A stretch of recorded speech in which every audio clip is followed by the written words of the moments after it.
This is the DTV Digest, the podcast that brings you news and reviews of films which didn't make it to the cinema. And now, here's your host, Mike Parkin. Hello, everyone, and welcome to the DTV Digest. I'm your host, Mike Parkin, and joining me tonight, as usual, is Richard Hawes. Hello, everyone. And Steve swanning off in, where is it, Benidorm? Benidorm, he's off in Benidorm. Again. Right before Christmas. No. Lucky devil. Lucky devil indeed. Although you say that, Rich, but, you know, he has missed out on a couple of winners this week. We're going to kick off with John Woo's return to the screen, Silent Night. Then we've got John Cena in Freelance. Then we have an indie film called Alice in Terrorland, followed by Blackout and Beneath Us All. Our short shot this week is a Star Wars fan film called The Lost Relic. And then we're going to wind up with James Belushi. James Belushi, isn't it? Yes. Jim Belushi. Jim or James, you can call him either. Indeed, him. Brother of John in Made Men. And a brilliant turn by a certain Timothy Dalton. But that's all to come later on. Let's crack on.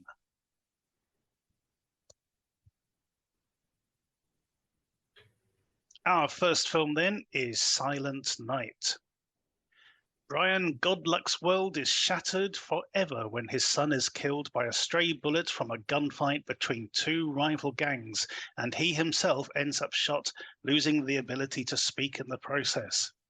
Brian spends the next 12 months leading up to Christmas Eve to prepare his body, soul, and mind to wreak retribution on those responsible for his son's death.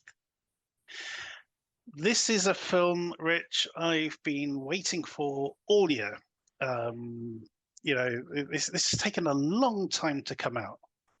I don't know if it's the writer's strike or what that held it up, but, you know, I was ready for this in January 2023. And even then it had been delayed. You know, this was meant to come out last year at some point. So we've been waiting and waiting and waiting. The build-up has been pretty unbearable. The trailers for this have kind of missold the film as well. They've really sort of played up the fact that it's a John Woo film. There's guns, there's action, all this sort of stuff.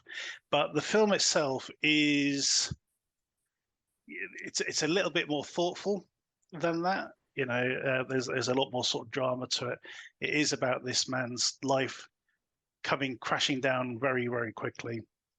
And kind of proving himself to be a bit of his reaction is a bit like road rage, isn't it? Almost, you know, when we first meet him at the beginning, it's like, you know, this horrible things happen, and he's like immediately, you know, try to go for it, sort of thing.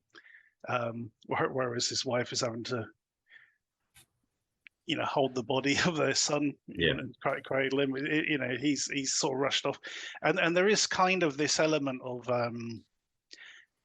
it's almost like that sort of right-wing dad fantasy of, like, you know, being, you know, oh, if anything happens to my kids, I'll kill the person responsible and all the rest of it. There's definitely that sort of thing being played out here. The film, it kind of represents the most is James Wan's death sentence more than anything than sort of John Woo's done in the past, because it does deal with that sort of, you know, the whole sort of vengeance sort of thing, and how it affects, you know, this one person. I'm going to talk a bit more about it in a minute, but your initial thoughts? Yeah, so the key sort of selling point of the sort of the novelty of this particular film is the fact that it's dialogue free for the most part, almost exclusively so. I thought that I was quite impressed by how much they committed to that idea and really tried their best to see it through. Now, there's some unusual caveats to that. So although the characters don't speak to each other, although there is one moment where somebody clearly says something through a gag, I think they could have muffled that a bit more, and it would have helped keep the consistency of that particular thing. But you've kind of got to go with the concept, because it's in some senses it doesn't really make any sense that literally none of the characters are talking. They work around it quite well for the most part. There's things like, for example, him and his wife don't talk, and there's an undercurrent of it's too difficult for them to talk, kind of, exactly. There's a rationale down, isn't it? Yeah, the relationship is breaking down, and they find it difficult to communicate to. There's that whole communication in a relationship thing that helps that. There's other bits where they'll go into a place where there's all the bad guys, or they'll encounter some bad guys or whatever, and the bad guys just don't say anything either. And in some cases, I think that is fairly off. It works okay, and other times it just seems too forced. The thing is, I mean, for me, a lot of it is, they're in situations where either there's no one to actually talk to, or it wouldn't make sense for them to start speaking. And there's a lot of films out there which basically force their characters into monologues just to allow a bit of exposition. Well, this is exactly the point I was going to come to, which is, this is, the concept here is really, when you think about it, no more no more excessive or whatever than the opposite, which is, like you say, when characters talk too much. So a lot of the cases we'll just have dialogue for dialogue's sake, and it's kind of, you get films that are like perfectly sort of centered in the middle, and then you get the other ones which are overly talky, and this has kind of gone the other way and trying to be what can we do by being intentionally under talking. The other caveat they have is lots of news broadcasts, radio broadcasts, like police radio, band radio stuff for context. I'm not 100% sure whether they actually needed to do that. Again, they could have sort of worked around that and kept it more. I don't know exactly why they went down that route of allowing external sort of voices to come in as long as they were not in the scene themselves. Part of the concept of the film is that he doesn't talk because he was shot and his throat's damaged and all this sort of stuff. But I think by virtue of everything else, that really doesn't matter at all. It's like they didn't need that bit. That doesn't actually aid the film in any way, because literally nobody else is talking for them. Once it's established, it doesn't make any difference to that. But apart from that, I would say, so sort of that bit out of the side, I think it works the concept really well. It is very, I mean, they say they commit to it for about 100 minutes approximately. It does work quite well. Sometimes it leans into John Wick, quite perhaps self-consciously. There's a whole bit where he's practicing driving his car and trying to get the, how does he drift and all that sort of stuff, and which is very, very reminiscent of a scene in the first John Wick film where he does a similar thing. Even the make of car, I think, is quite similar. It's a muscle car, Mustang in this one. I'm not sure if it was a Mustang in John Wick, but all the dramatic stuff I thought worked really nicely. It made me think most, in terms of John Woo's films, of Face Off and John Travolta, because he loses his son at the start of that film. It was only missing the dragging the fingers down the face kind of moment. In a flashback of him trailing his fingers down his son's face. That would have done it. I thought they did some nice stuff with the with his mental state. Like, there's a moment in the film where he sees a boy who reminds him very much of his son, and he's hugging this. Well, and it's like, Jesus, it's amazing he didn't get arrested for that and stuff.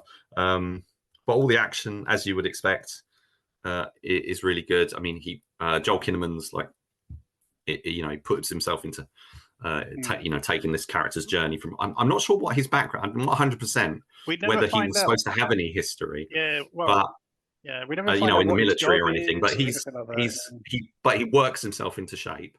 And that's quite convincing. I think all that stuff. It's the usual pinning all the pictures on the board and sort of working out the plan. Kind of, there's lots of visual stuff because they're not having any dialogue. They emphasize the visual. So so him and his wife don't talk verbally, but we do see exchanges of text messages, which I thought was quite interesting, where they use that as a couple of points. In some cases, where they're in the same house, but they're still only communicating via these text messages. He's living in the garage by that point, and he basically he's just counting down. Lots of really nice visual stuff. There's a bit where he's got, I don't know what they call the balls that you touch one and it starts a reaction and the motion, the momentum sort of carries through to the ball on the end, and we see reflections on the date. Newton's cradle, that was it. We see the reflections on like some of the dates through that. There's a couple of other interesting visuals in there. I'm not sure if there's any doves. I can't remember if there were any doves or pigeons. Right. There was, in terms of the action, there's a bit near the beginning with a car crash, which is obviously CGI, which sort of took me out of it a little bit, but because that was perhaps evidence a bit of the budget constraints, because this isn't a massive budget movie. It's fairly mid-budget, I would say. But I thought the action team, stunt team, and everyone did Joel Kinnaman carries this film entirely on his shoulders without saying a word, which is pretty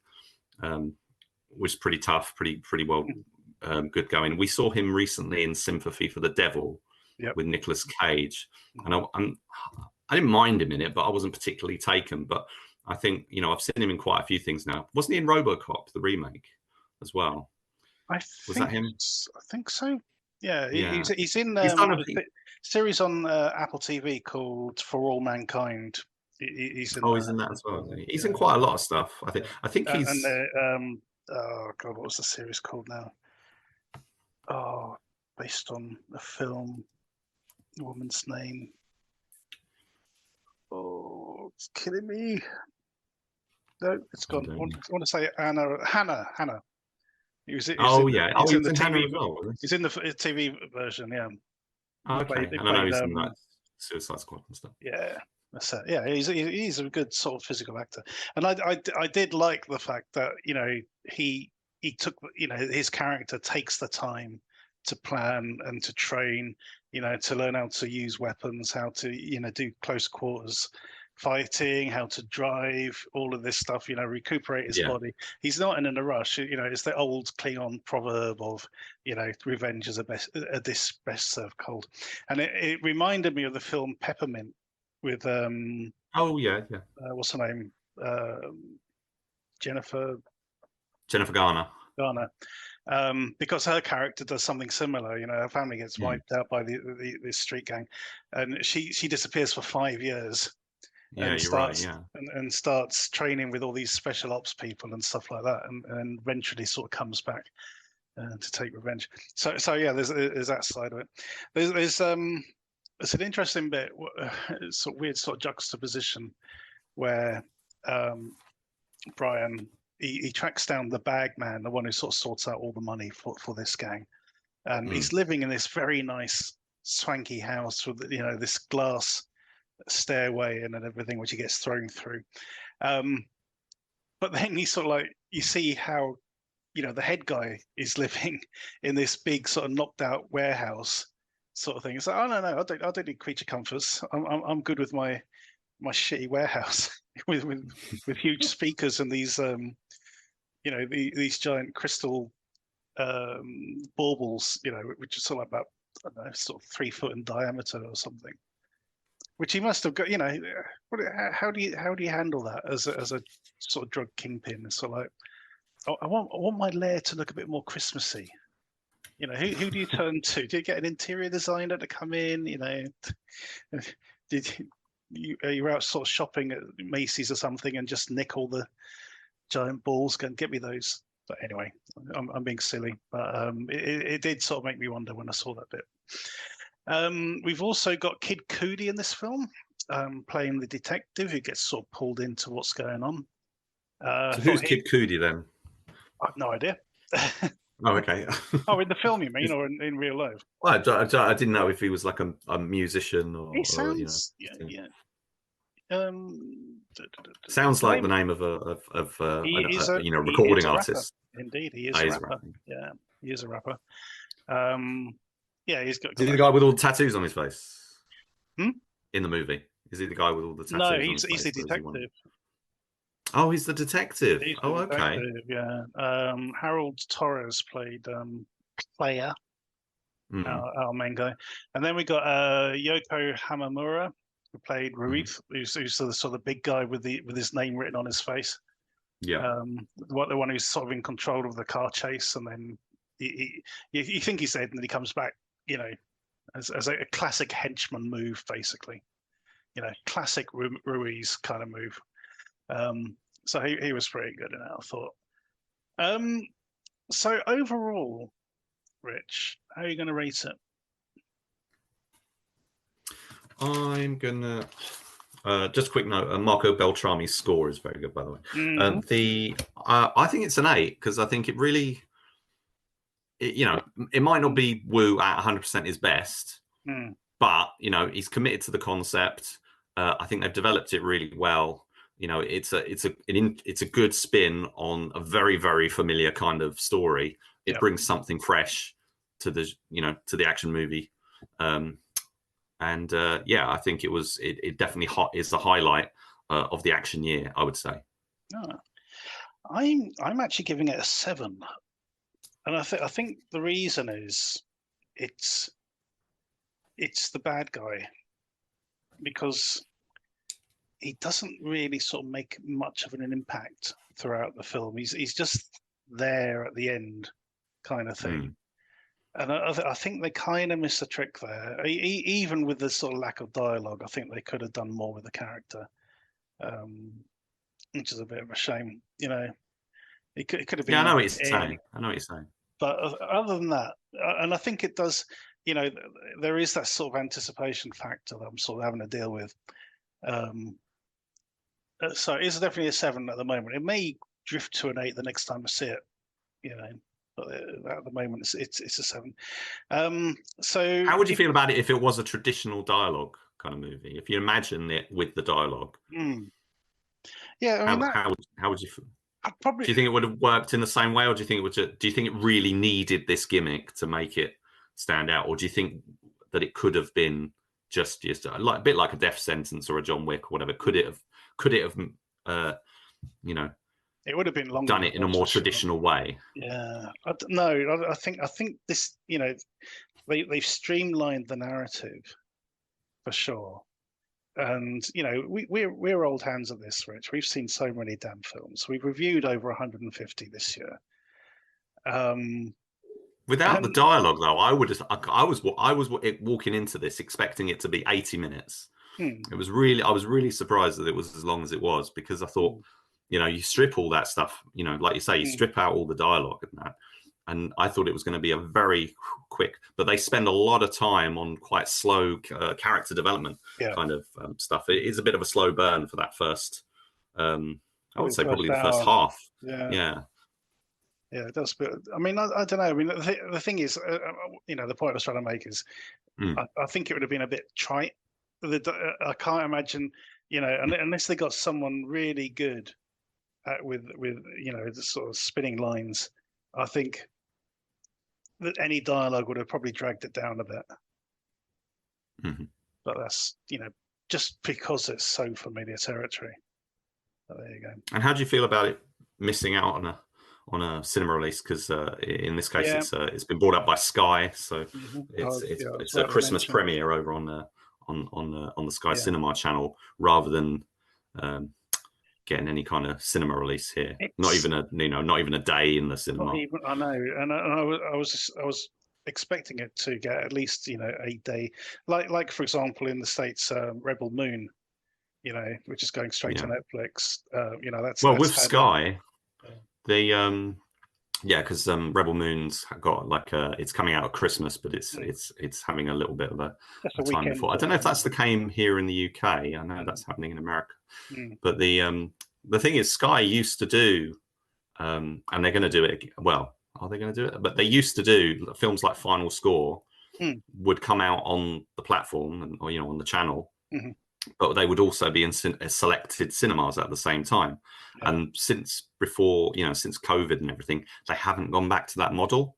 So they've only been they haven't been putting films in cinemas. They're changing it that next year with The Beekeeper, which it looks like they're going to put in cinemas, and with a, you know, and that's not going to be on the platform. It's not going to be on Sky Cinema immediately, day and date sort of thing. It's literally like they're putting it out as a cinema release, as a proper cinema release, and then eventually, because they own the rights, it will go onto their service, which is quite different for them.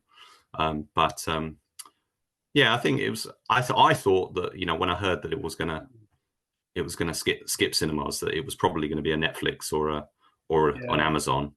But when I think it was Ty Singh posted about it, saying it's not Amazon and it's not Netflix, I was thinking, to me, there's only one other player. It's got to be Sky, and then that's how it's turned out to be. So the it's annoying. We don't normally preview films on Sky, but this was one that sort of really stood out. You know, obviously, like you say, we've been wanting to see it for ages, so I'm glad that because I thought, you know, it's going to turn up on the channel. We won't get a chance to see it beforehand. We won't get a chance to cover it. So I'm really glad that we've been able to cover it this week for our Christmas episode. Yeah. So, but you know, there is a certain stigma still, I think, with films going straight to streaming, you know, regardless which platform it is. You know, I have seen comments from people who obviously don't know who John Woo is or not really bothered. You know, it's like, oh, it's gone straight to Sky. How bad is it? You know, it's that sort of thing. So, you know, there's that little bit of stigma still to films that go straight to a streaming channel rather than getting a cinema release. But at least with Sky, you know, there's a good chance it'll get a physical release at some point. You know, I've got my Final Score DVD downstairs, so, you know, hopefully a Blu-ray of Silent Night is on the cards at some point, which should be good. Yeah, I would expect so. Yeah. Anyway, so that is a 7 and an 8 for John Woo's Silent Night. As we said, coming out on Sky Cinema in a week's time. Go check it out.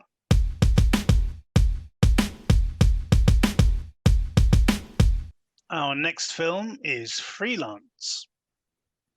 Ex-Special Forces soldier Mason Petitz takes a job as security for a journalist who is going to interview a reclusive dictator, a dictator Mason had previously been on a mission to kill and who is responsible for the death of the rest of his squad. When a military coup occurs, Mason finds himself saddled not only with the safety of the journalist, but also the dictator. I said to you, Rich, when we got the screener for this, and looking at the poster, I said, never has a film looked more like straight to Amazon than this. And I stand by that comment. It really, you know, it is that sort of slightly light, slightly actually kind of movie. You know, I do like John Cena. I think he's quite good in this. I do like Alison Brie. She was good in Community. So, you know, decent pairing. And we get a bit of Christian Slater in the mix as well. It's light and breezy for the most part. What did you make of it? I quite liked it, actually. I mean, it's got some flaws. It reminded me a lot of The Lost City, the recent Channing Tatum and Sandra Bullock movie, which in turn remind me of Romancing the Stone, which I think this film is leaning on a little bit. Both of those, perhaps. I'm not sure when the genesis was, but thematically, it's quite similar to The Lost City in a few ways. But the thing is, what separates it from films like Romancing the Stone is that it's not, and The Lost City, is it's not a romantic comedy action movie kind of in that same kind of way, because established in the first part of the film that John Cena is married. There's a little bit of a True Lies-ish sort of thing going on, and we get a sort of an establishment of he's working as a lawyer and stuff, and his relationship with his wife isn't going so well, but he's very clear as the movie's going on that he wants to get back to his wife.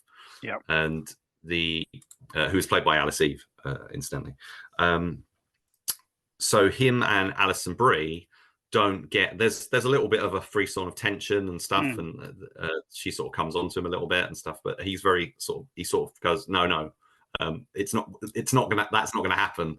And then the film kind of sort of struggles to go in a different direction and say, okay, we're gonna, instead of being a Romancing the Stone kind of thing, we're gonna do a sort of a more of a Midnight Run kind of setup with him in the Robert De Niro role and what's his name, Juan Pablo. Yeah, it's a sort of Charles Grodin kind of character. Yeah, Juan Pablo Raba, yeah, who is great. He steals the film, I think, as Venegas. But what I struggled with was the film establishing Venegas as this dictator, and not a benevolent dictator, quite a cruel dictator at times, it seems, and establishing that about his character. And even though they try and sort of address that and have him sort of come around and maybe he's not such a bad guy after all, and sort of go, oh, okay, I made some mistakes in the past or whatever, but it's quite a big leap that it seems it wants you to sort of be fully on his side by the end of the movie. And I think I struggled with that sort of that journey, so that wasn't quite working for me, although I think he was fantastic.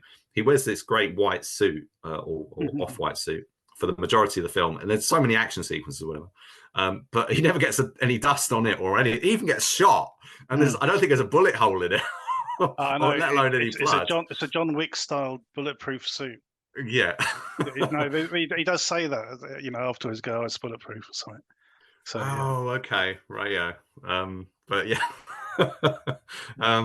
But yeah, John Cena's done a lot of this. I mean, I can think of like at least one other film where John Cena has done the narrating his character kind of setting up thing. I think he's done quite a few movies now. I mean, the concept of this film is not a million miles away from The Marine.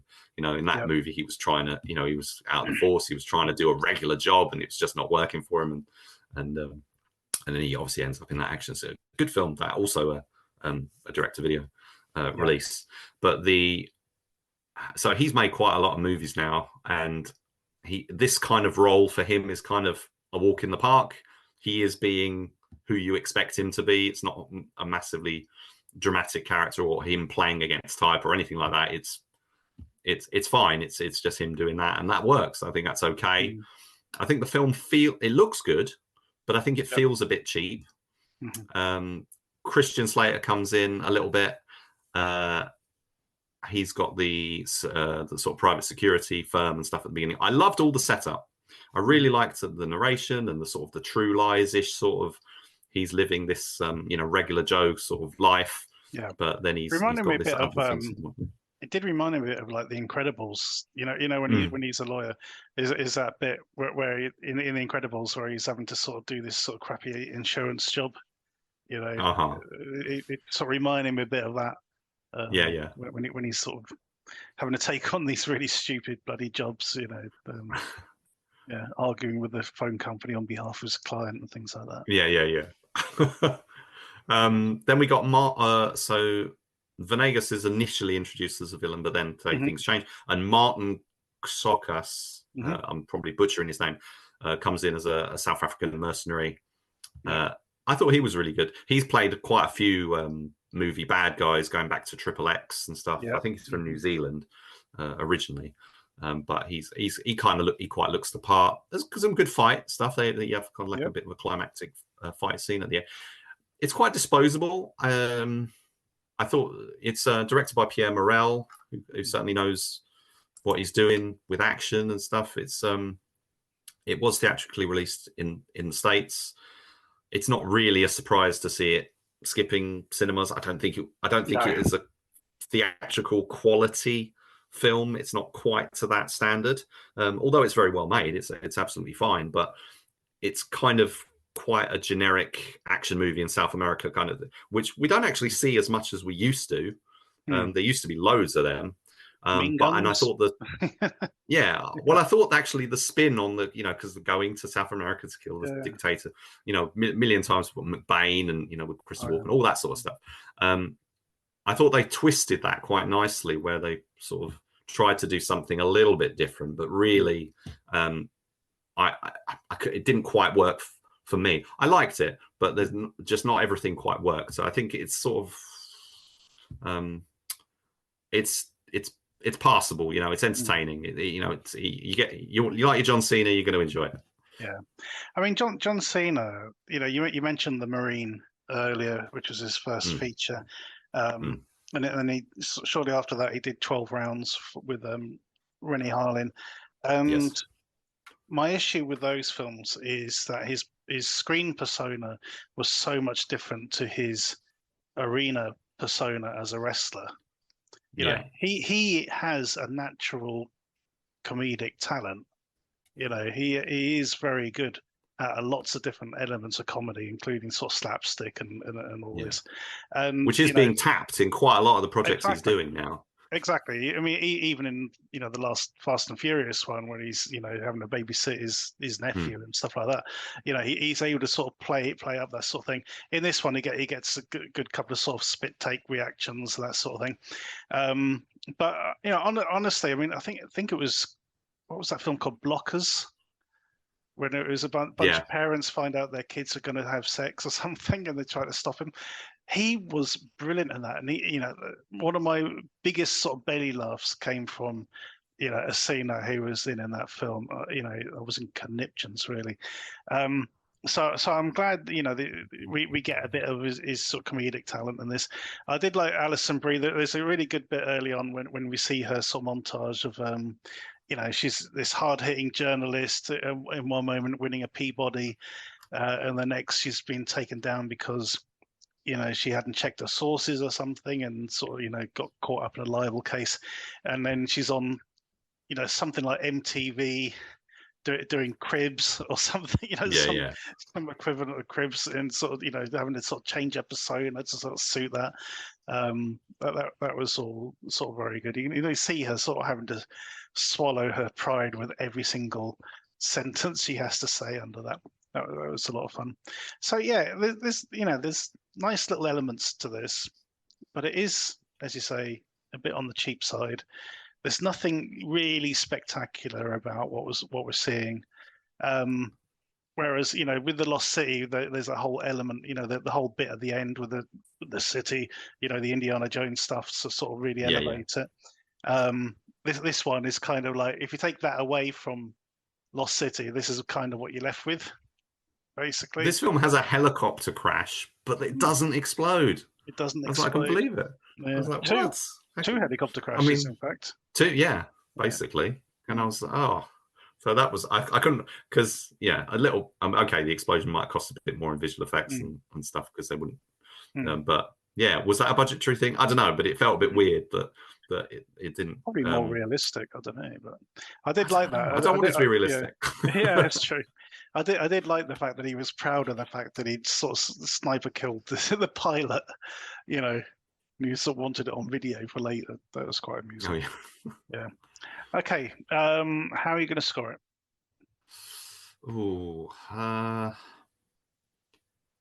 I think I'm going to go a 6 on this one. Mm-hmm. It's not quite a 7, I don't think. I think I agree with you. I can see myself watching this again with my wife when it comes on Amazon. Whenever that is, it's bound to come on Amazon at some point, or Netflix. Well, it is on Amazon because it's premiering on Amazon. It's there you go. Coming to Prime in New Year. I think on the 1st of January. Yeah. Oh, well, my prediction was right. So I can see myself watching this again because my wife will want to watch it, and I got no problem with that. I'll quite happily sit through it again. But yes, so 2 6s for Freelance. Go check it out.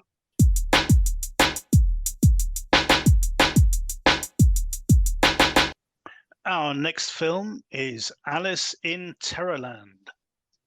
Following a tragic event, young Alice is sent to live with her grandmother in her palatial home.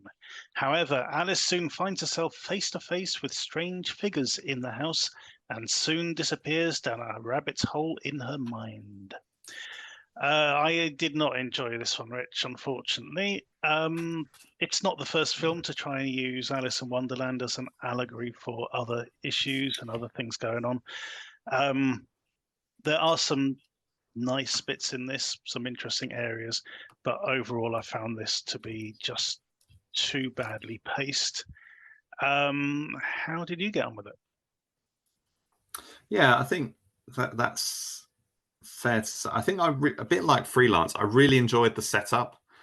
I was quite into it, but I think as soon as the like proper Alice in Wonderland-y stuff started happening, basically when she meets the White Rabbit, and that's the real budget limitation kind of stuff coming into play, I just didn't think that worked. That didn't work for me so much, and I was kind of drifting away. And this is a film that's only basically 70 minutes plus credits, so it's like 70 minutes of story.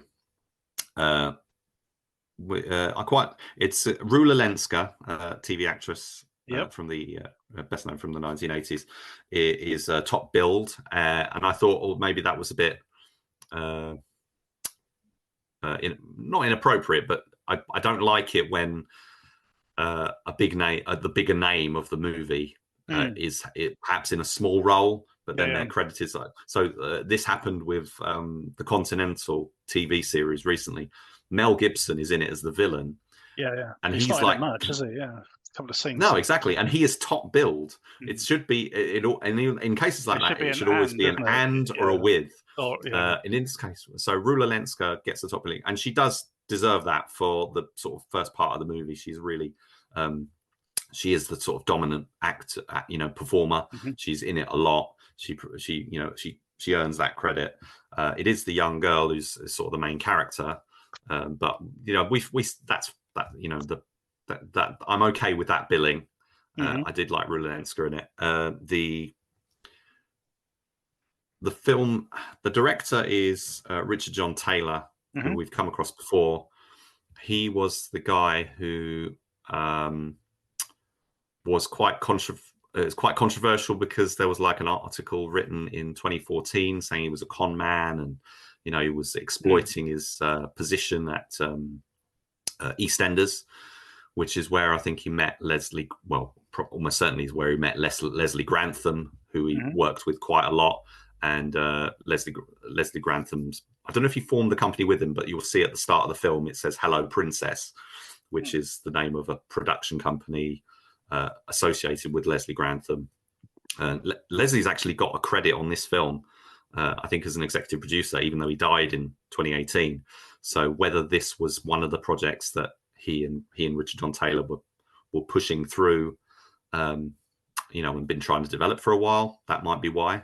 But anyway, so Richard John Taylor seems to have forged all these associations with actors of a certain generation. And like Rula Lenska, like Nicholas Ball, who's appeared in some of his other films and stuff. So, but now his career as a filmmaker has really started to take off from around 2018, 2019. And this film is put out by High Fliers, who he seems to have a deal with that's very similar to that of Steve Lawson.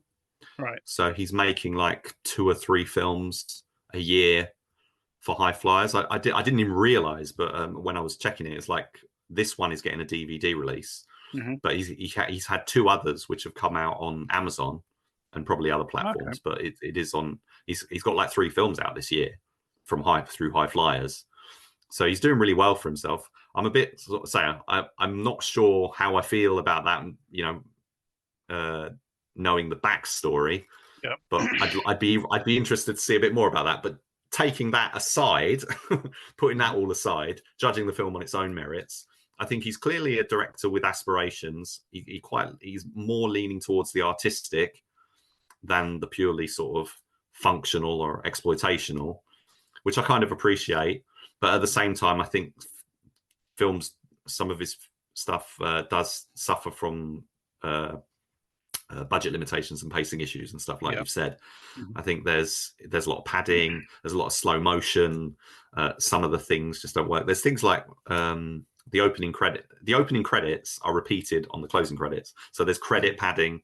It says adapted for the screen.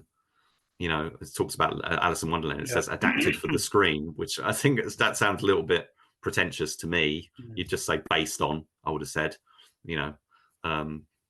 So I don't know. It's kind of trying to be more than it really perhaps should be. I feel bad saying that, but I love the, you know, I love some of the, say, invention in it, but I think things like trying to present these Alice in Wonderland characters as just regular people and stuff, or people in masks, just didn't quite work for me. There was a film that Taylor did a few years ago called Muse, which was also set in a similar kind of, it was more of a thriller about a guy's mental state and stuff. And in a sort of an isolated house, very similar, you know, all this sort of similar to this. He returns to certain themes, which I think is interesting. But I am going to check out some of his other stuff because he does sort of try different genres and that. But this one, for me, I thought it started out quite strong with Rula Lenska, and then it can't really hang on to what it's trying to do for the whole running time. And say, and when the running time is that brief, that's quite a challenge. There was a film that coincidentally or not, High Fliers put it out on DVD last Christmas, which was The Winter Witch, also with Rula Lenska. So I'm going to try and check that one out quite soon as comparison. That's more of a straight horror, I think, but I'm interested to check out that. But he's also done films like Huntress of Auschwitz and The Picture of Dorian Gray. He's done a version of that. See, he's verging on Steve Lawson's territory there. Well, that's why I said High Fliers and that they seem to have sort of almost echoed the arrangement, which I think is quite interesting. Of, you know, Steve Lawson's got a much longer career than Richard John Taylor, but Taylor's sort of gaining on him now with the amount of projects that High Fliers are backing with him. So I think it would be remiss of me not to check out a few more of them to see where, you know, where his strengths are lying, and where you know, there could be some diamonds in the rough out there. I'd still think, you know, comparing the two, I'm much more familiar with Steve Lawson, and I like what Steve Lawson's doing. Indeed. I'm not quite sure that I'm not really loving what Richard John Taylor's doing yet, but I'm quite intrigued. So I will be checking out a couple more of his films. I've only seen about 3 of them, I think. Another one was called Vengeance, which was with Billy Murray. Billy Murray and Leslie Grantham. I mean, I'm about as familiar with Alice in Wonderland as any other person who hasn't actually read the book. But even so, I felt this was taking huge chunks out of it. You know, huge bits of dialogue and scenes, and just plonking them on screen. There's a whole bit at the end. There's a whole epilogue where she's reciting this whole passage. As if it means something to what we've just seen, and I'm not sure if it does. It feels too slavish to the material. There's a film I really liked from a few years ago called Alice Kills, or just Alice. I don't know if you've ever come across that one, which is about this girl who accidentally kills her best friend while they're getting high on the roof, and her mental state starts to spiral out from there. But that one did a good job of sort of, there were nods to the characters and the story, so you're familiar with it without sort of ramming it down your throat kind of thing, which is kind of what I feel like this is doing. There are some interesting bits, but they don't really sort of go anywhere, like the bit with the butcher and the walrus. The carpenter and the walrus bit. Doesn't really go anywhere, it's just that's what that is it? Okay, let's move on to the next thing. Yeah. So So it just doesn't. Unfortunately, it just it. I don't know if it's like, you know, it's like they sort of like the Cliff Notes version or sort of thing. But yeah. I'm sort of struggling to think who this would actually appeal to. It's not a horror movie. They're trying to sell it as a horror movie, Alice in Terrorland, but it's really not. It's a psychological thriller slash, you know, drama. Really, I think those who are fans of the book, you know, the source material, might be intrigued about seeing a different take on it, but I think they'll probably be a bit disappointed by the Johnny Depp movie. This is a long way from Tim Burton. But not that that's a bad. I'm not saying that's a bad thing, because I have no interest whatsoever in the Tim Burton movies at all. I would watch this. I would watch a sequel to this as opposed to the Tim Burton version any day of the week. That's not an endorsement. That's just my you know, I just have no interest. I used to like Tim Burton, but I'm just not worried about that. The last thing I saw was Sleepy Hollow. That was enough. Anyway, how are you going to score this? That was a good film. Yeah, it was. It only went downhill. How are you going to score this one? I think it's got to be a 4, unfortunately. I'd say I didn't hate it. I think there's a couple of decent things in there. Certainly everyone's, you know, behind the like scenes, the lead actress, you know. There's some, interesting stuff here. Technically, no, not really an issue. It's just I love the cinematography. I think the cinematographer on the films, who seems to work with Richard John Taylor quite frequently, cinematographer's doing a good job, I think, with what they've got to work with. That's one of the things I do like. I mean, but yeah, I'm trying not to be too down on it. It's just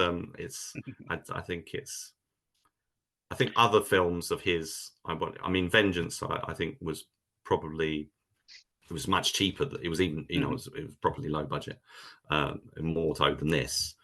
I think I probably was interested a bit more in Vengeance. And I'm curious to check out. He's done like a Craze film and stuff. I'm quite interested to check out those. He's regardless of the complexities of his backstory, as you know, what is, it's intriguing to see his career taking off like this, and I do want to check out. I mean, especially with, you know, the sort of, we haven't seen much from, like, I don't know if has Charlie Steeds put out much this year. I mean, I know he's been working on stuff. He's got a couple in the works, yeah. But there's certain British filmmakers that obviously we lost Andrew Jones very tragically, and so there's certain directors, but we're not seeing as much coming through from them. So Richard John Taylor's stuff's really sort of standing out to me at the moment, of like he's sort of one of the guys who's sort of coming up and clearly, you know, putting out like 2 or 3 films a year, which is impressive. And we'll probably be discussing one at a future point, and fingers crossed we'll have more positive things to say. Indeed. Okay, yes, 2 4s then for Alice in Terrorland. Go check it out.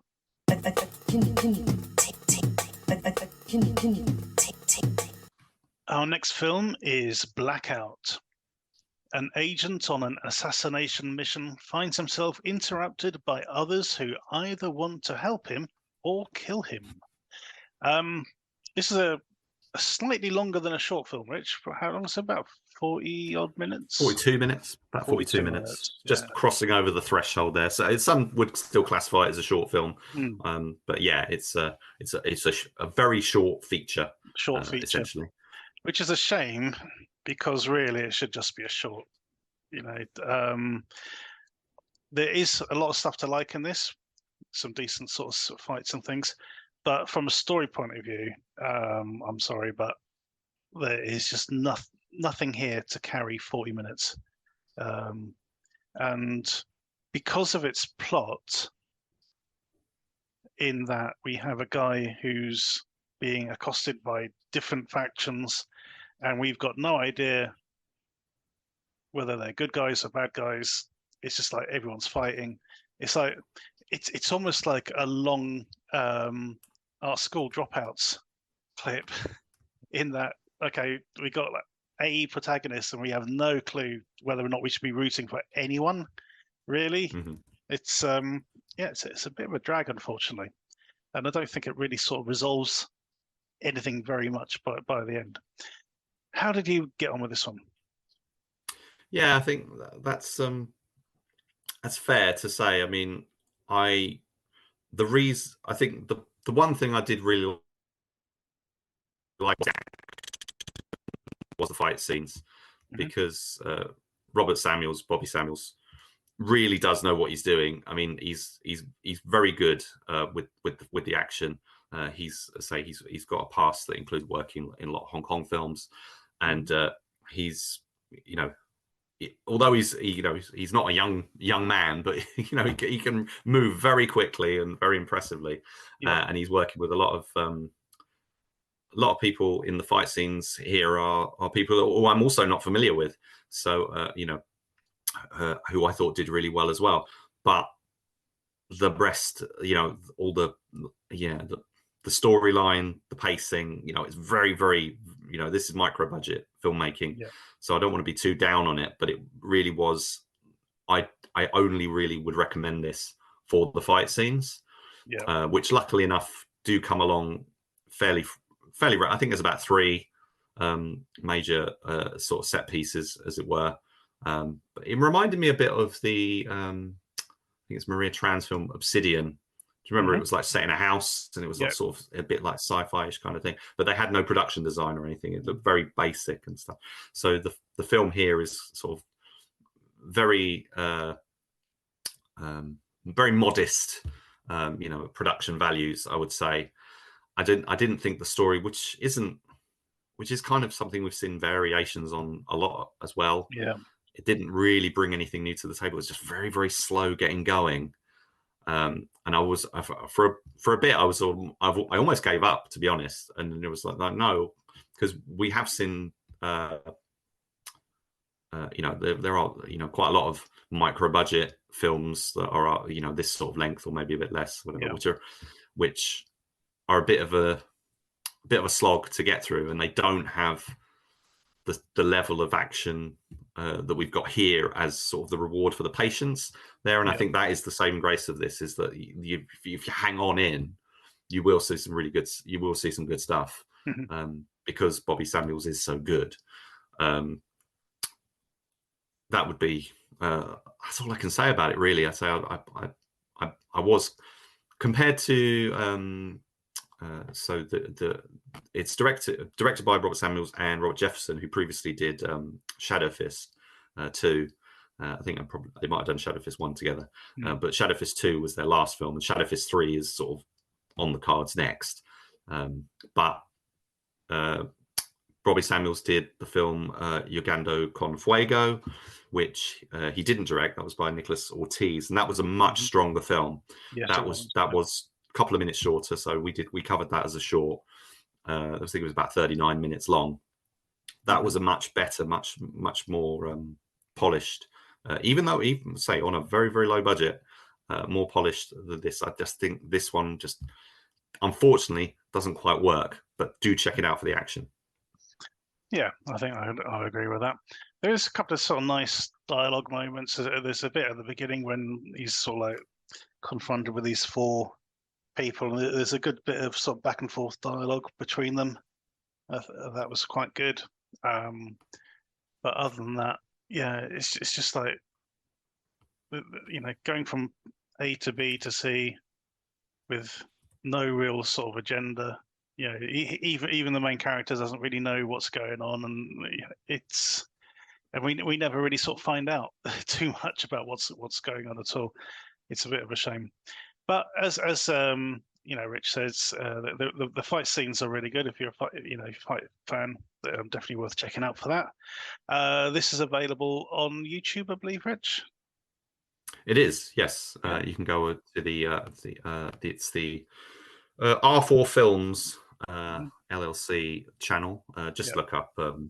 It's actually quite. They've not done themselves any favors with the labeling, with the name. It's literally just comes up as Blackout, which is like such a generic title. They could have added some keywords or something in to make it easier to find. But if you type R4, so R the number 4 Films LLC, then you should be able to get to their channel and find it. And we'll put a link in the footnotes. We'll put a link in the footnotes. That'll be easier. There you go. We didn't score it, Rich. How are we going to score it? I'm going to have to go about a 5 on this one. I think it's because okay. I think it's not. Yeah, see it for the action. It's a 5. That's basically it. Yeah, 2 5s then for Blackout. Go check it out. There's a link in the footnotes below.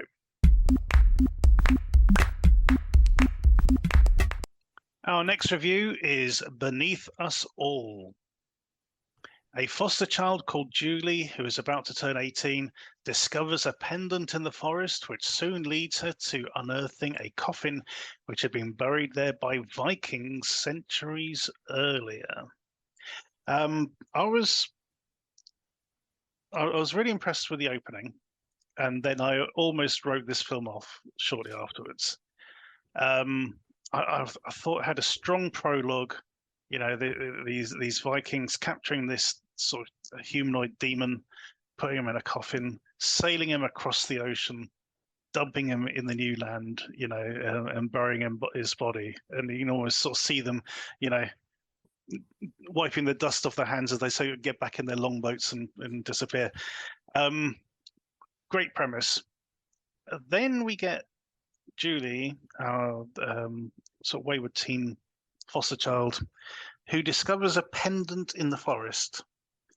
And I'm thinking, where the hell does that pendant come from? Why? Why? And it sort of really took me out of the film for a long time. And I almost gave up on it. However, I did get into the sort of backstory of her character and the other foster kids living with these sort of sleazy foster parents who are just in it for the money, basically. They're getting the paycheck to look after them, and that's all they're interested in.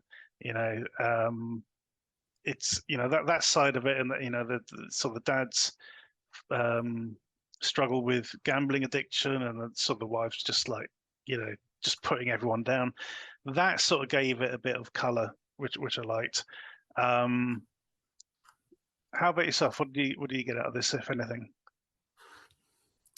I don't know. I thought it was a bit. I quite liked certain bits of it, but I did think there was a lot that seemed extraneous. We were following a lot of characters on a lot of plot lines that really had nothing to do with the main action, and really and this is didn't impact anything at all. The main part of the story is the girl and the creature that she finds. Yep. And there's a lot of emphasis. Sean Whalen is the top credited actor. We've seen him in, his character actor. We've seen him in quite a few things.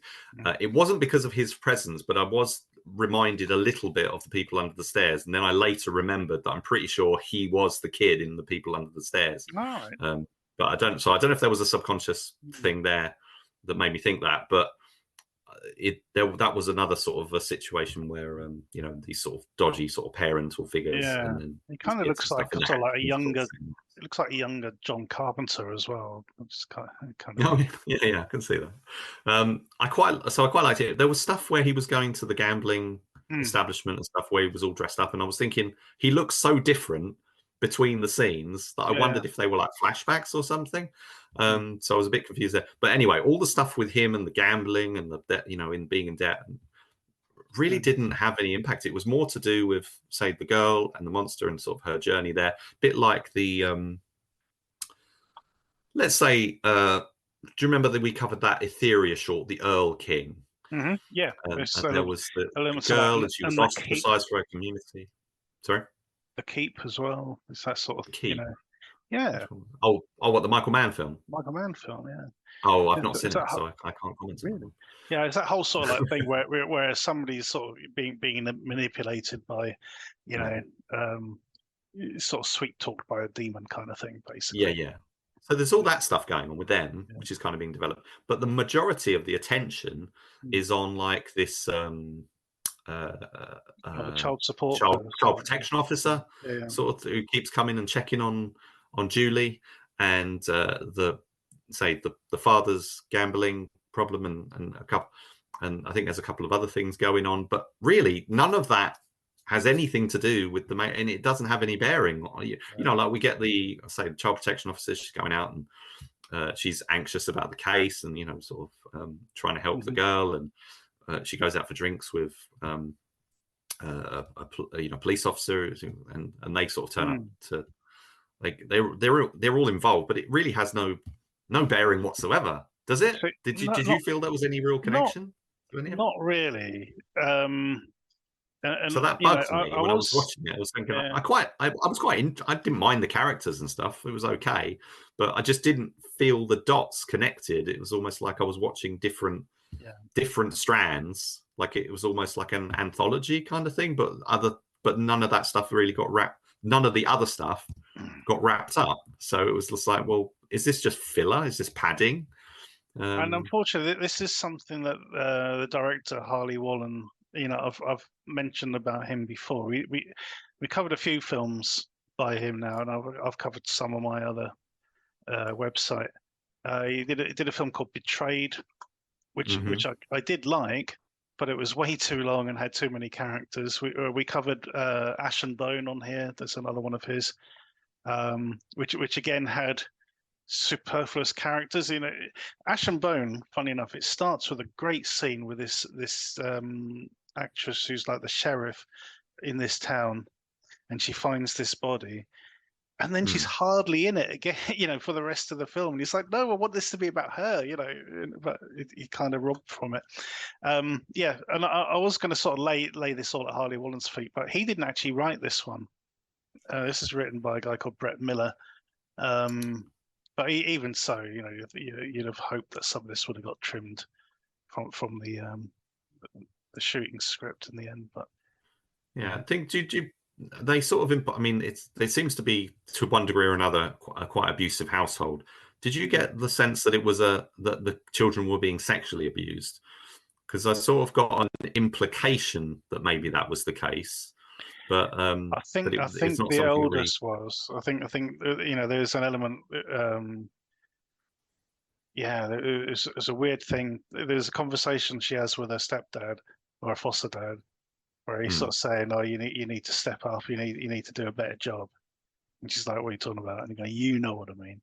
And it's like, okay, that's creepy. Yeah. It sounds very weird. But yeah, and the whole thing of her, it's like, well, the child support person trying to help her, get into college and all that sort of stuff, and her sort of foster mum sort of going, "Oh yeah, we'll see about that," kind of thing. So, okay, yeah, you can imagine, what's going to happen next.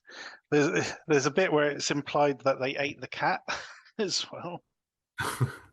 They cook the cat or something, and it goes to one of those sort of taboo places as well, which seems to be off limits to a lot of horror movies, which I was quite impressed with. I thought that was a good little moment, for the story at least.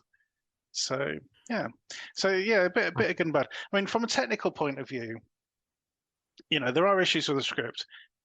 Technically, it's clear they didn't have the best equipment. The film does look quite flat.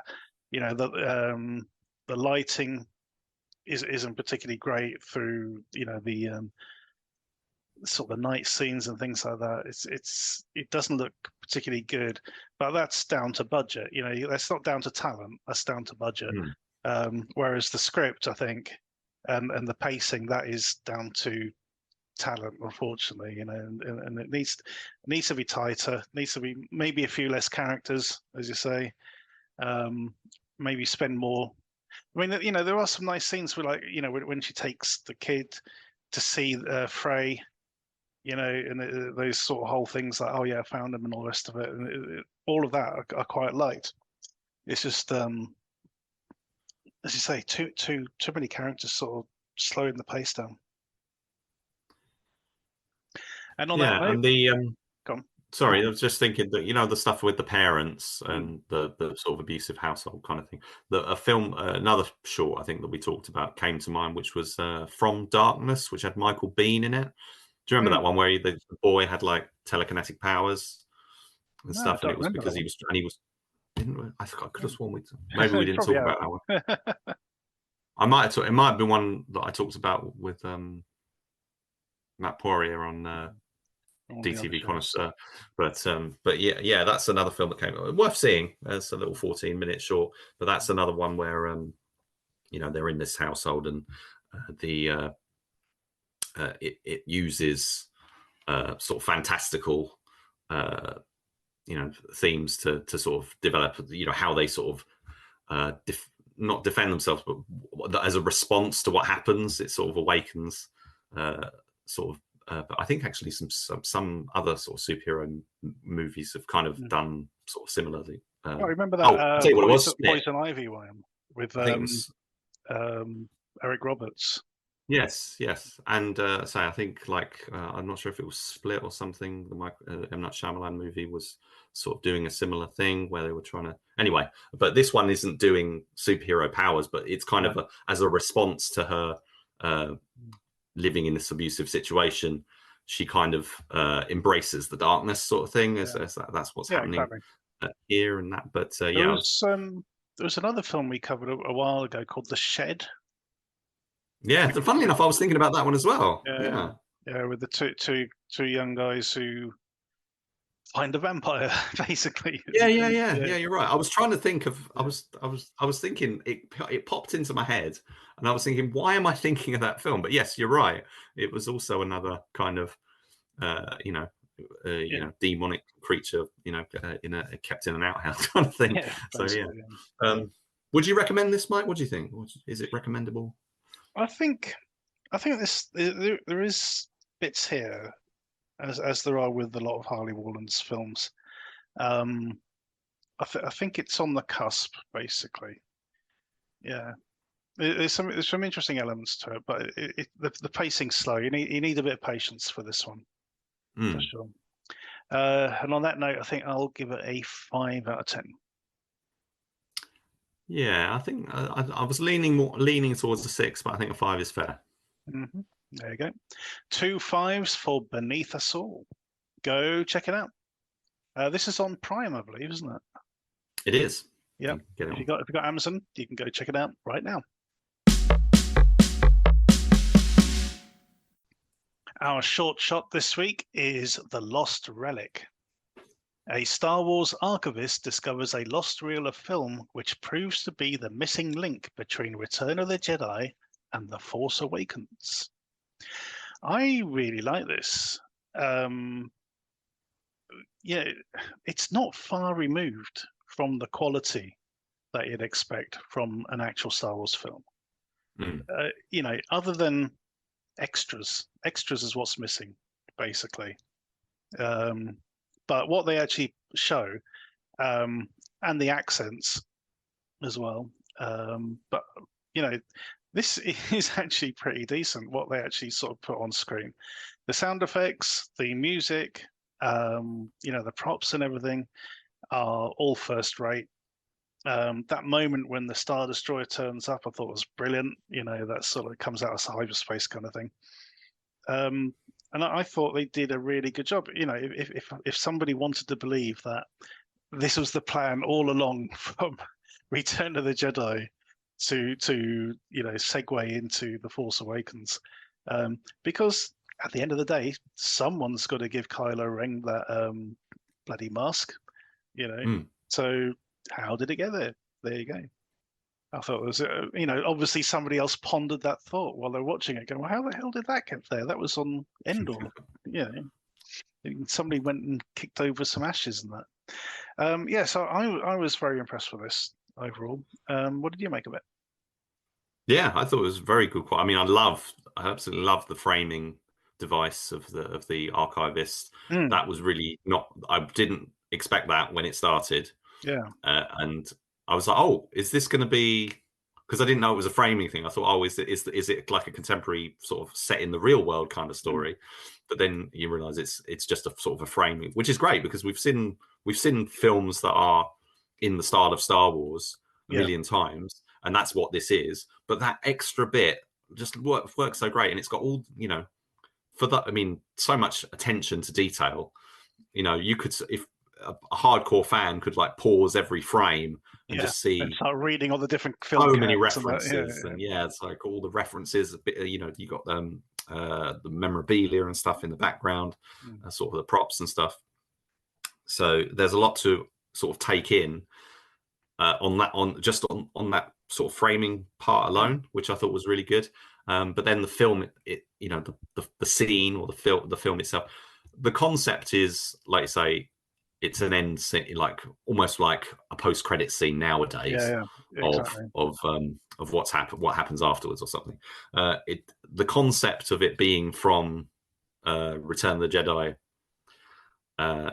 doesn't quite, if they'd have done maybe some like some work on the visuals and stuff to, you know, like post-production sort of, you know, the grainy, adding a grain and all that sort of stuff to make it look like it was clean.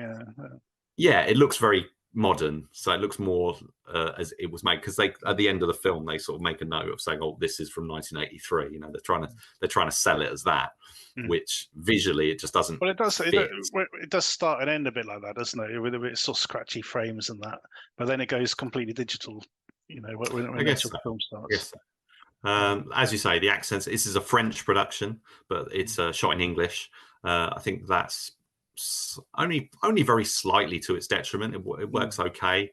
I don't have a. It's the only real element which labels this as a fan film. I think, you know. I mean, other than that, you wouldn't know. You know, the costumes. The visual effects are great. You know, you got the R2D2-ish kind of. You know, you got the droid and the X-wing and. As you say, the destroyer and all the TIE. Was it? No, it's not the TIE fighter. Which one's the one that escapes at the end? The shuttle, the Imperial shuttle. Yeah. All that stuff is really good. Great. And so I say the music is cribbed from Star Wars, so it's John Williams and John Williams score, as well as music by Michael Giacchino, which again, when films do that, sometimes when they take actually a score from like a big budget movie or something, it does really sort of sell the film more. And so although I would have liked to have seen an original score in the style of John Williams, it does work perfectly, and it really sells the feel of the film as being almost like the real deal. It's a great idea. You know, fan fiction of how we're going to get from the end of there to the start of the new series. Well, I mean, you know, if you think about you think about all of Rogue One, you know, the whole thing is sort of building up to that moment of getting that disc in the hand of Princess Leia, you know, and they sort, you know, they do that, but no one was really thinking along those sort of lines. Well, how did she get it?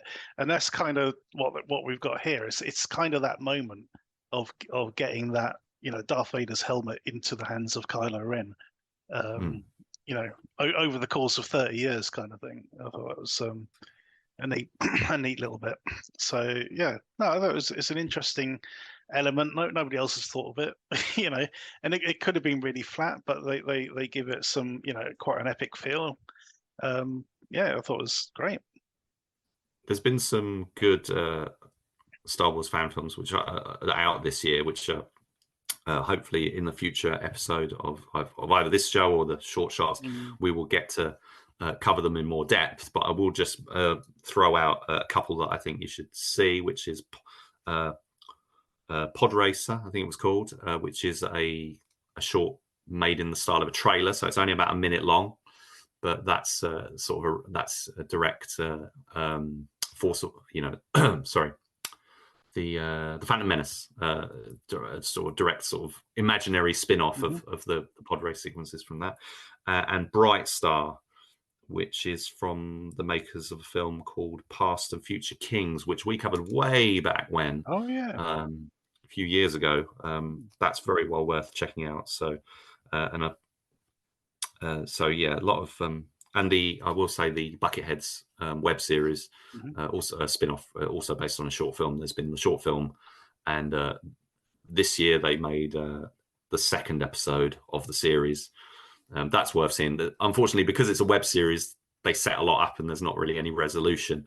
But I'm hoping that they'll get funding for a third episode. But do check out Bucketheads as well. Cool. And yeah, so yeah, lots of the Lost Relic really for me stands out from a lot of those other Star Wars films, and it's mainly because of that fantastic sort of framing device. It all just works so perfectly for me. Yeah, I agree. We don't score the shorts, but we do recommend you check them out, and you will find a link to this in the footnotes below. Go check it out. Our DTV throwback this week is Made Men. A former mobster, now in witness protection, is hiding out in a small town with his wife. However, his old boss discovers where he is and sends a small posse down to take care of him and retrieve some money he'd stolen. Excuse me. How old's this one, Rich? Is it 19? This is from 1999. 1999. Stars Jim Belushi as our sort of eponymous Bobby. Was it? What's his name in this? Bill Minucci. Bill Minucci. Yeah, that's a Billy Bob. That's it. Yeah, that's what everyone calls him because it's that sort of place. Yeehaw. And Jim Belushi is very good in this. He's in that sort of like kind of shouty, full of one-liners, kind of one-liner insults, very quite amusing. But the film is stolen from under him by Timothy Dalton, who, I was watching the credits and I'm thinking, oh, Timothy Dalton's in this. That's interesting. And then watching it, wondering where the hell Timothy Dalton is. And I'm probably a good sort of 30 minutes into the film before I realized that the sheriff is Timothy Dalton. And I was like, what the hell? Because I've never ever heard Timothy Dalton do an American accent. And he does it so well, and he becomes this sort of this arsehole cop so brilliantly. I thought all his scenes were great, really were. But it's a messy film. There's all sorts of people after Billy Bob. There's this old crew. There's his boss, whoever he is. No one's ever seen him. It's one of those sort of Kaiser Soze kind of characters. And so Billy Bob, he's a bit of an arsehole, unfortunately. He is difficult to like. Because we find out that while he's in witness protection, he's setting up drug deals and all this sort of stuff with the locals. And even at the end, he still hasn't learned his lesson. He's still trying to sort of pull a scam, all the way through. So they're trying to portray him as a lovable rogue, but he just comes across as a complete arsehole, unfortunately. A bit like Charles Grodin in Midnight Run, for that matter. A film I detest, by the way. I've never ever got on with it. I've never got on with it. I don't understand its appeal to people. But there you go. So this is a nice oldie. It's produced by Richard Donner and Joel Silver, which was another thing that made me sit up and pay attention. We do get some nice sort of shootouts and things. The action's pretty well done. The direction's very well done. It's just the characters, or the character that sort of wound me up a bit. Anyway, this is one I know you'd seen before, Rich. What can you say about it? Yeah, I was provided this by Will at Exploding Helicopter.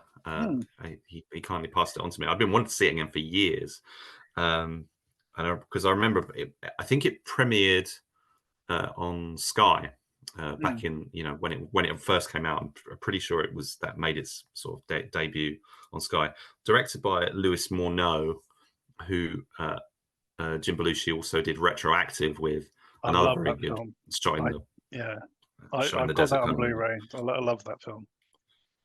So he was on kind of that was a good partnership. Those guys working together. I think the snappy, like you say, Jim Belushi insults kind of thing. He's just on his usual form, doing all that stuff. That's what he's best at. That kind of really, like you say, he's not. He's just being quite mean and stuff a lot of the time, and it's like, but occasionally, I think he is kind of. They're trying to play that kind of lovable rogue kind of thing. Which sometimes it works okay. It was also I was quite interested to see when I was watching it now, because I feel like it does stand up as good as when I first saw it. The cast is incredible. You've got like you say, Timothy Dalton in there, but you've also got Michael Beach. Check on there. Michael Beach is really good. Vanessa Angel turns up. Steve Railsback's in there, so the film is it's quite hard to get. I think it's not really had much of a release since, I think it's on DVD, but you can't really find it very easily to stream. When I was watching it, apart from say seeing the names Richard Donner and Joel Silver on the credits, but also Miles Miller and Alfred Gough worked on it, and this was something this came out between or around the same time as their work with Jackie Chan and Sammo Hung with the Shanghai Noon and Nights and the Martial Law TV series. And they've kind of become, they're still very successful with working on a lot of action TV. I think like Into the Badlands was one of theirs, and they did a lot of stuff. They did like Smallville and various films. And I mean, different stuff as well. They've done things like Herbie and stuff as well, but I do quite associate them with some quite good quality action and comedy kind of stuff, which I think is, their stamp is kind of on this with say the other credited screenwriter, which is Robert Frank. So whether they did a rewrite or something, I'm not sure. Anyway, so there's lots of sort of marks of sort of quality here. It's a relatively low budget movie, put out by say it probably went direct to video in the States. So it was over on Sky over here. But the script is really snappy. There's loads of great characters. The twists of, I mean, there's so many twists. It's ridiculous. It's all twisting on itself. There's some nice moments of action with some car stuff, and it's all shot really nicely. I think it's one of those films that not many people have heard of, and they probably, it would be nice if it was more available so that people could check it out. So it's definitely worth one trying to track it down if you can. I think it's, if you're a James Belushi fan, it's definitely, and you haven't seen it, this is definitely him on sort of his top form. And for me, I think it delivers on everything that you would want it to. And yeah, Timothy Dalton is really great. Yeah, he really is. When you mentioned this one, I thought of another film with Jim Belushi called Real Men. Have you seen that one? That's the one with John Ritter, isn't it? John Ritter, yeah. Which I don't think I've ever seen. It's pretty good. Yeah, it is a pretty good one if we ever get the chance to see that. And again, he's in this sort of smarmy sort of mode in that one where he's he basically picks on John Ritter and makes him his sidekick while he's on this mission, and sort of drags him along as cover. It was quite enjoyed that one. Well, we mentioned Midnight Run earlier and Charles Grodin. Have you ever seen Filofax, or Taking Care of Business as it was originally called? No, I haven't seen so that is kind of Jim Belushi makes Charles Grodin's life hell kind of comedy, and again, that's one of my favorites. That was, I think, DTV, or straight to video, as it would have been in 1990. Yeah, I remember it coming out. Yeah, never did see that one. It's probably the title put me off. What, Filofax? Yeah, even though I had one at the time. I loved Flight. I wanted a Flight Effect so badly. Great. But apparently, I'm looking at the list, the page list for it. Apparently, J.J. Abrams is in that film, which is weird. But yeah, well, he's coming up as it says cast. It says J.J. Abrams. I don't know. Anyway, but that'll be another one. It is interesting when you sort of dig out these films and sort of you start going through it's like when I mentioned Full Eclipse. It's like, well, I wonder is anyone recognizable in this, and sure enough, there was. Yeah, no, it's just good fun. Yeah, Timothy Dalton's amazing in this. Class actor for sure. We don't score the throwbacks, just like the shorts. But if you can track this one down, we don't know if it's on any streaming service at the moment. We managed to be shown a DVD copy. We'll put the trailer on the in the footnotes, so hopefully you can track it down if you're interested. I mean, it was interesting seeing Joel Silver's name and Richard Donner for that matter as the producers. It did sort of perk me up a bit for sure. I think that was I don't know if that's associated with whether this came out of like Lethal Weapon 4, because I think Goff and Miller worked on Lethal Weapon, or at least one of them worked on Lethal Weapon 4 for those guys. So it could have there could be some sort of link there of how the production came about. It might have originally been intended as a Richard Donner project, and it ended up sort of going a different way or something. I'm not sure. I'd love to know more about that, because Richard Donner's, I mean, Joel Silver's had his name on quite a few DTV movies, but not Richard Donner. I don't think. I think that's quite unusual to see his name attached to something like this. So absolutely. It's interesting. Okay, that is the end of this week's show. So thank you for listening. Thank you to Rich for joining me and going through these films. How could you miss the opportunity to review Silent Night, for example? Of course you couldn't. So this is probably the last main show of the year. I think I counted the other day, Rich. We've covered something in the region of 150 to 160 films. Wow. Yeah, it's pretty decent. I've actually sort of I'm preparing my list for our sort of end of year show, which we're probably going to record in January, because we've still got films like Rebel Moon to come out, so who knows what that's like. But I think I got my list down to about 26 at the moment. I'm trying to get 26 down to 10, and it's proving a bit difficult at the moment. So yeah, we've done over, I think, like over 30 episodes this year. Exactly. We've done quite well. So anyway, stay tuned. Look forward to our end of year review. Merry Christmas, everybody. And Merry Christmas. Yeah, Steve will be back.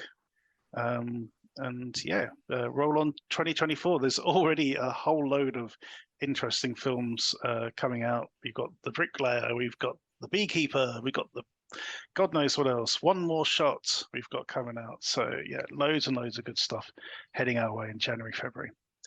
Thank you for listening. Merry Christmas. Tune in next time.